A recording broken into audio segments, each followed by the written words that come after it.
I have to say one thing. Our gallery director, Rohan, and I went to Chelsea today to go through the art galleries, and we walked into a gallery, and there were 4 pieces of art on the wall. Yeah, you see a lot of that here. 4 pieces of art on the wall. This is 4 customers, it's all right. Fabulous. And the Amazing Oh, work. at least, probably 50. It's lots of balls. Amazing artwork. It's It seems fabulous. we call it. Miss anybody, right? Could I just add one little thing? Of course, I always have something else to say, but I do want to mention that as a new gallery, we tried every medium. And we tried newspaper ads, magazines, national advertising, but nothing really worked for us as well as that direct mail and that nurturing of those collectors. So moving on to the next question, maybe something a little bit more on a positive note, even though, anyway. What do you think is the best development that's happened in the art industry, over the last year or so? What's the best? You can do it. That I wasn't think what's been really intriguing is the advancement of the investment grade art. People with the extra money, disposable income, are instead of putting it away in a bank or an investment stock market, are actually considering and curious about possibly buying the first Chagall, the first Arte, or the first Picasso. We've had people interested in helping them research and even telling them you may not get it through us, but we'll guide you to the right people that will enhance your collection that way, put it away, put it in save it for the children on the walls and give it as a future. Heirloom. Exactly. Yeah, So but that's you're really talking about interesting. G-Class. Oh. G-Class, of course. No, we're talking about investment grade art, exact opposite. The modern masters. You're talking about the suckers of the Exactly. Or their first Ivan Earle, or their first Melissa Lofton, or their first Hassan, or any of the other originals that we are carrying that are going to be the new masters. From your lips to God's ears with all the Ivan Hills we've done. I think the most exciting thing that I've seen in the last 5 years that's really happening, that I've changed in over 18 years of seeing people buy art, a lot more younger people are buying art. And I think somehow we're doing, whether it's the education in the schools or the more outreach in galleries, and I know a lot of galleries are doing more outreach to their schools to get newer people in and to spread the word and try to nurture them from a young age. That to me is very, very impressive. I have a lot of clients that are in their mid to late 20s that I never had 5 years ago. So that is amazing. I hope it stays like that. We found that too. I think there's a very exciting energy too that's starting to take art into the new kind of celebrity. It's associated with music. It's associated with fashion. It's associated with technology, and I think that those are all really uplifting trends and great associations, and working on how to merge that into our market.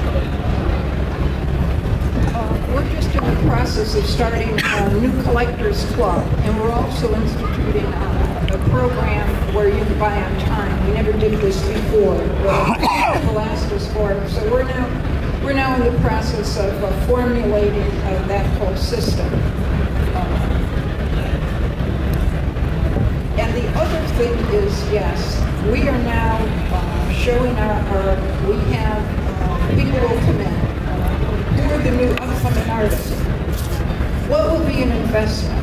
Now, I'm a collector, and I came into the business as a collector, and I've been collecting for 30 years. Well, when I went into business 4 years ago, we took our collection. It was worth about $500,000. I had pieces that I had bought for $100 that were going for $4,000 now. I really am living proof of the appreciation of art. I had a piece I bought for $100 and sold for $11,000. It was absolutely phenomenal, and I never paid any attention to it because I never thought I was going to be a gallery owner. And I just collected art. So I got in to the business as art lover, and I think like a collector. And I know how to talk to people. I know what they want to hear. One of the most exciting things that I think is happening is that a lot of people that buy art are more interested in establishing a collection and really honing their collection and getting exciting pieces, maybe seeking out a new artist or an emerging artist and really following that artist's career from the beginning and through the stages of development. Yes. So I think that that's one of the most exciting things is that people are really interested in not just having art and putting it on their walls, but actually developing a collection, and they're really interested in how to do that. Yes, that's wise thinking. I think we've touched on this a little bit, but does anyone have anything more to add as far as maintaining or bringing new collectors? I know Francis at least touched on that a little bit, but we're looking for concrete examples that we can give to our readers about how do you establish a collector base and what are you doing to maintain that, and maybe some of your hopes for the future and other areas of what you plan to do.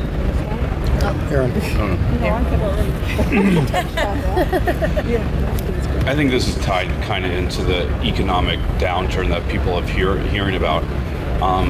Obviously, it's going to happen to everybody, but it's what you do about it when you know it's going to come.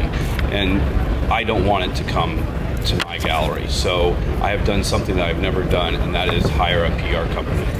And I think that it's very expensive if you get somebody good, but I'm tapping into the newspapers. I am trying to figure. I have a beautiful gallery, and I bet everybody sitting around me has a beautiful gallery that they put their heart and soul into. And it amazes me that not more people don't know about my art gallery.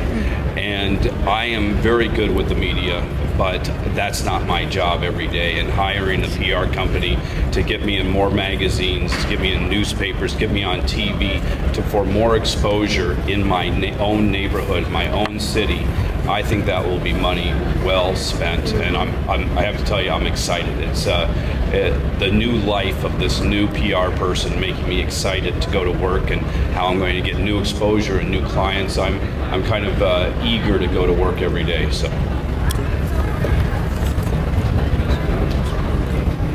I'm excited for you, Erin, because we have just embarked on a campaign ourselves, and we are looking at rebranding and expanding. And in that, we have engaged in an advertising campaign that is the first advertising campaign that we've ever done that's advertised the gallery. It's always been about the artist. It's always been about the show. It's always been about what's new and happening. Well, what's new and happening is the concept of this new rebranding and really going with it in a very tight, clear-cut, fit, envisioned formation. And so that's really exciting. I'm excited for you. I'm excited for you because that's very much the same tack that we have recently embarked on. Art galleries have a tremendous resource in free advertising. You can take every newspaper in your state. I have Hartford, Danbury. You can even go out of your state, New York Times, Providence, and you can send your art opening notices to them. I have them all set up on my computer. I have all of their emails all set. I do my press notice, and then I press it into every single newspaper in the state. And another thing is they love to write stories about art. And if you send a newspaper picture and something about the artist, they will print it. If they could possibly get it for you, they will. Now even magazines seem to want this PR. Magazines love articles on art. So there is a tremendous amount of publicity you could get for free.